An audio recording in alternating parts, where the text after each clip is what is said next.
हर साल कुछ ऐसे स्टॉक्स इस सिचुएशन में आके फंसते हैं जहां पे वो एक मल्टी बैगर रिटर्न देते हैं। पिछले कुछ सालों के टाइम पीरियड में स्टॉक में मेजर करेक्शन शुरू होती है और वहां पे स्टॉक्स में 30-40% का डिक्लाइन भी आ जाता है। इसी स्टोरी पे आपके सामने एक कंपनी रखता हूँ, एंजल वन। कंपनी के इस टाइम बिजनेस मॉडल पे क्वेश्चन होना शुरू हो चुका है, क्योंकि सेबी की गाइडलाइंस का कहना ये है कि रिटेल इन्वेस्टर्स को दूर रखना है एफएनओ ट्रेडिंग से और उनके लिमिट्स ऑर्डर्स को बड़ा करने का बात करी जा रही है, जिससे कि रिटेल इन्वेस्टर्स कम आप इस बिजनेस के अंदर काम करेंगे और उनके ऑर्डर्स कम होने की वजह से एंजल वन जैसी कंपनी के ऊपर बहुत बड़ा इंपैक्ट आने वाला है, जिनका ब्रेड एंड बटर ही यहाँ से चल रहा था। यहाँ पे आपको ये समझना है कि 40% डिक्लाइन के बाद अभी तो ये न्यूज़ आई भी नहीं है, तो इतनी बड़ी डिक्लाइन हो चुकी है। और कैलकुलेशन करते हुए आपको ये समझना है कि क्या ये न्यूज़ का इम्पैक्ट कंपनी के स्टॉक प्राइस पे ऑलरेडी डिस्काउंट हो चुका है। क्यों?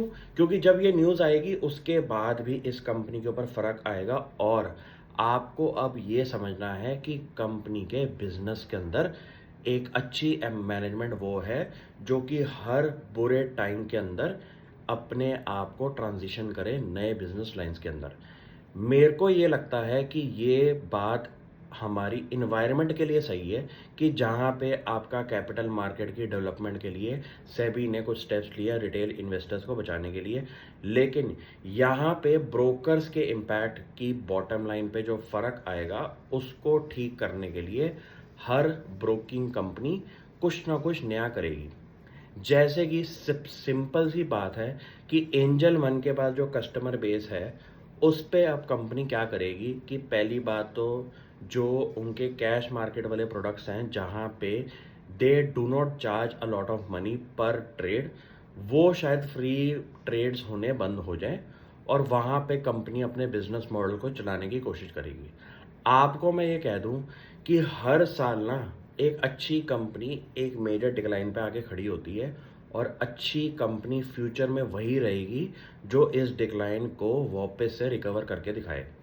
मुझे ये लगता है कि एंजल वन की मैनेजमेंट के दिमाग में भी यही क्वेश्चन है और उस चीज़ को ठीक करने के लिए लार्जर इम्पैक्ट बॉटम लाइन पे ना आए, उसको ठीक करने के लिए कंपनी एक नया बिजनेस प्लान लेके आएगी और ये स्टॉक आज की डेट में आपकी नज़र में होना चाहिए। इतनी बड़ी मल्टी बैगर रिटर्न देने के बाद स्टॉक आज की डेट में 40% डिक्लाइन पे बैठा हुआ है। ये एक ऐसा स्टॉक है जहाँ पे मुझे तो ये दिखाई देता है कि बहुत बड़ा अभी काम बाकी है। फ्री ट्रेडिंग जो कि कैश मार्केट में वो करवा रहे थे, वहाँ पे कंपनी को अब थोड़ा सा नंबर्स पे काम करना पड़ेगा और अपने प्रोडक्ट्स की प्राइसिंग को थोड़ा सा नेगोशिएट करना पड़ेगा आगे जाके। क्यों?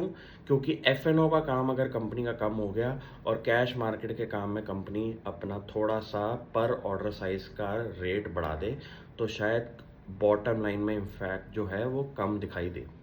ये चीज़ों पे कंपनी जिस दिन काम कर लेगी, आपको ना स्टॉक प्राइस देखने की ज़रूरत नहीं है। हर बारी ऐसी सिचुएशन के अंदर कंपनी के स्टॉक प्राइस रिकवर करते हैं और टाइम लगेगा। यही यहाँ पे की पेशेंस टेस्ट की जाएगी। Thank you.